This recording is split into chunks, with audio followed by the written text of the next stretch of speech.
Good afternoon, my name's Tom. I come to you from the Rustic log cabin in Northern Maine. Welcome to my cabin today. The only thing I got to say is get yourself a cup of coffee. It's a good day for having coffee.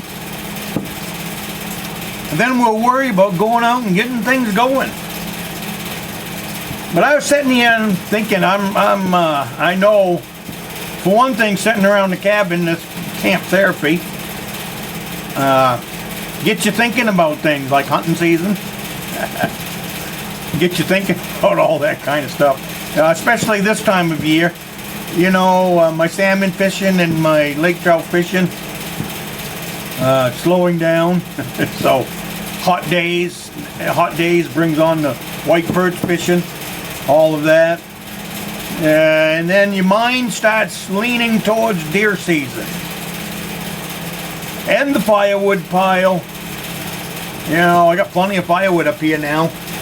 We took care of that last year when we cleaned up the trees down in the driveway from all the blowdown, if you guys remember back in those videos. But now there's a great big pile of firewood sitting right in front of my woodshed. It's got to be cut up and put in the woodshed. So I'll have that on the. I won't get it all in. For one thing, it won't all fit. That's for darn sure. But I would like to fill it up as much as I can, because it'll last longer in there and be completely undercover. But gleaning, like I said, we started this video, started thinking about deer season. It's not this time of year. Might sound kind of crazy going out and cleaning out your shooting lanes and different things like that, but it's not too early. You know, it might be hot in the midday, afternoon area, and if you're a bear hunter, yeah, it's way not too early to start getting ready for bear season. You know, by August 1st, you gotta be all set up and ready to go up in this state to be getting ready for your September hunt. So if you're a bear hunter, there's a lot coming at you. But even in deer season, you can go out there right now and fluff up your shooting lanes and all of that, and make it that much better so you don't have to hang out at your tree stand. Get that thing completely ready so you don't have to hang out at your tree stand. Now my method is I try to let the deer know who I am, what I am, and smell me and all that. We've gone through that in a lot of videos in the past. So I mean, you can go back and watch some of my hunting videos and see all that. But if you know, that's, you know, Beaver Creek is a whole different animal than what most people get to hunt. Beaver Creek, I'm not that far from the tree stands, and it was intentional. Beaver Creek was set up for old age hunting. It was set up so I'd have a place to go, spend the night, spend the week, and then short hike out to the tree stand, up into the tree stand, and the same thing, getting up into the tree stands. They're not high, they're not tall, they're safe. You couldn't fall out of one if you had to. It's all walled in. So that's why smell and getting them used to my smell is important over there, because close quarters. But in other situations and other hunters, it's probably the better route for you is to go in early, get all your stuff ready. You know, get your tree stand ready, get your shooting lanes ready, get your trail in and out ready. And then don't go near your tree stand. Literally, don't go near your tree stand. I think that you steer a lot of bucks away from your tree stand by going in and checking your cameras, going in and placing cameras. I like a game camera, but I don't use a game camera. I don't check a game camera during deer season, period. Why would I do that? You know, if you've done your homework You got your camera out there a month ahead of time. You've already seen what's in the area for deer. So any information that you're going to get from that camera after opening day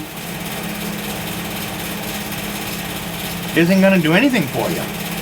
You're going to, you know, in my estimation, go back now and use your knowledge.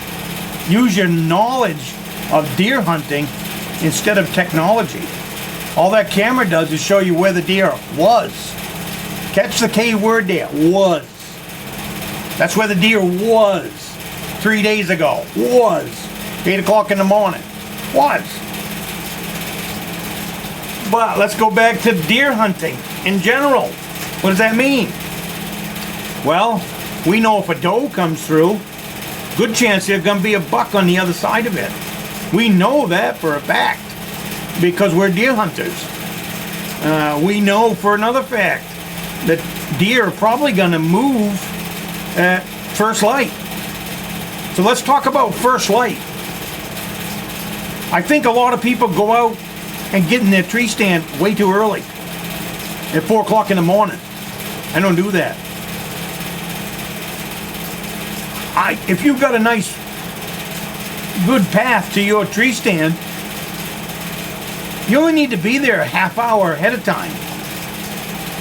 Getting out there at 4:30 in the morning, that's not going to do anything for you at all, except for bump up the deer that are already in the area. You know, at 4 o'clock in the morning, deer and does are out moving around. Bucks and does are out moving around at 4 o'clock in the morning. Big bucks especially. They're all moving around. So if you've got a nice quiet route to your tree stand, which this old boy does, I have 2 tree stands close to the cabin, and both of them I make sure is a nice, clean cut path all the way to both tree stands. And I maintain it this time of year. It's just, you know, that way I get the sticks out of the way. It's actually, I put a 4-wheel trail down to the cabin, down to both tree stands, because you get a deer, we're going to haul that thing out with a 4-wheeler, not going to be hauled out by hand at my age. So the 4-wheeler lays down a nice track that I can walk in. So it's a nice quiet walk down to the tree stand. And the same thing with getting up in the tree stand. Nice and quiet. I keep it quiet. So sneak down there a half hour before legal shooting. Quietly. The chances of you bumping a buck up right then are going to be slim to none. Because most of the time that I've seen a deer close to the tree stand, it's not at the butt crack of dawn. Now, supper time's a different story. But for me in the morning, it's been more in the 7 o'clock area, 7:30 area, 8 o'clock area. The deer's coming back from being out all night. He's coming back from chasing does. He's coming back from feeding. He's coming back from the feeding grounds and headed for the bedding grounds, just like the does are. So they're coming. I mean, they're not rushing back at 6 o'clock in the morning.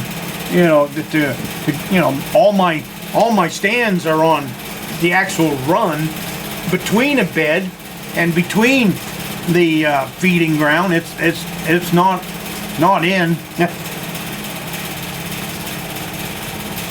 Camera's getting ready to die. So I gotta duck out of here for a minute and change the battery. All right, I'm back. I knew that battery was getting close. But that deer is not sneaking back to his bed at 6 o'clock in the morning. There's nothing back there at 6 o'clock in the morning. The does aren't there yet. It's not bedtime yet. And like I said, 7:30, 8 o'clock, that's the time to be there. Even 9 o'clock, when a lot of people are climbing out of the tree stand. especially if you start watching your game cameras. Look at that game camera and see how many bucks are coming through at little after 9 o'clock in the morning. More than you'd like to know. More than you'd like to know.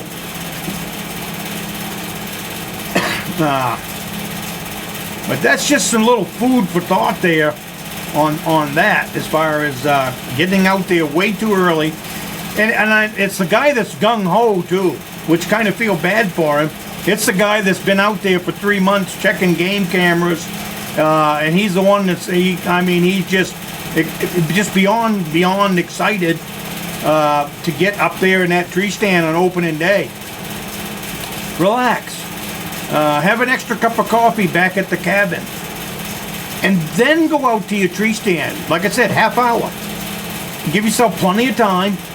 Don't get all bundled up on your walk out so you sweat. What I do is I carry my heavy jacket. I put my gun on. I lay the jacket over my arm that's holding the gun, and then I head out to the tree stand. But take your time. Go quiet. Get yourself up into the tree stand, get yourself situated, but don't go out at 4 o'clock in the morning. And I know it's going to go against what a lot of people believe and see and all that. But eventually, with your hunting, eventually you will shot enough deer, you will finally sit down and start thinking things through, and realizing some of your mistakes that you made in your younger years. This is one of them. If you're in your younger years and you're getting in that tree stand at 4 o'clock in the morning, this is one of them. And the same thing with even in the afternoon. Getting out in your tree stand. You want to get out there early enough in the afternoon to catch them coming out of that bed. And catching them coming out of that bed, a lot of times, is between 1 o'clock and 2 o'clock in the afternoon. So I don't normally, unless I'm sitting out there all day, I used to be able to handle that. Old age, things are getting a little tougher to sit there from the crack of dawn until supper time. But I do still do it. I do try to do it. I got a couple of ideas in mind to make things a little bit more comfortable. But we'll see. We'll see how it all plays out. But what was I get in there around? I try to be in my tree stand, whether it's here at this cabin or at the Beaver Creek. I try to leave both cabins by 1:45. If I leave here, I got a 10-minute walk out to a nice quiet 10-minute walk out to the tree stand that's here that I shot deer in. I shot bear out of that tree stand, and I shot deer. And both of them was a little bit after 2 o'clock in the afternoon. I got out there one day at 5 minutes of 2. 2 does come by a little bit after 2. And at 10 after 2, a 9-point buck came out. Right after them 2 does. So I sat there 15 minutes and had my buck. Same thing with the bear. Sat there about 20 minutes and black bear come walking out. So that was a beautiful spot. If I had a moose permit, one day I sat there and a moose came out. Couldn't shoot him, but was fun to watch. But all of those took place a little bit after 2. Not necessarily between 4 and dark. Now between 4 and dark, that's the golden hour. For me, shot a lot of deer that hour. But don't forget about 2 o'clock in the afternoon. Don't think you're going to set at camp until 3 and then hike out there and sit there for that last hour. Get out there a little earlier because you might have already missed the action. If you get out there at 2:30, you might have already missed the action. And that's happened at both cabins. It's happened here and it's happened over at Beaver Creek. So, hey, a couple of little deer tips for you before deer season. And this is going to get everybody wound up. And one last question before you leave. Write in the comment, what's your favorite rifle for deer season? That lights that comment section up. What's your favorite deer rifle for deer season? And hey, you guys have a great week, and I'll see you next week.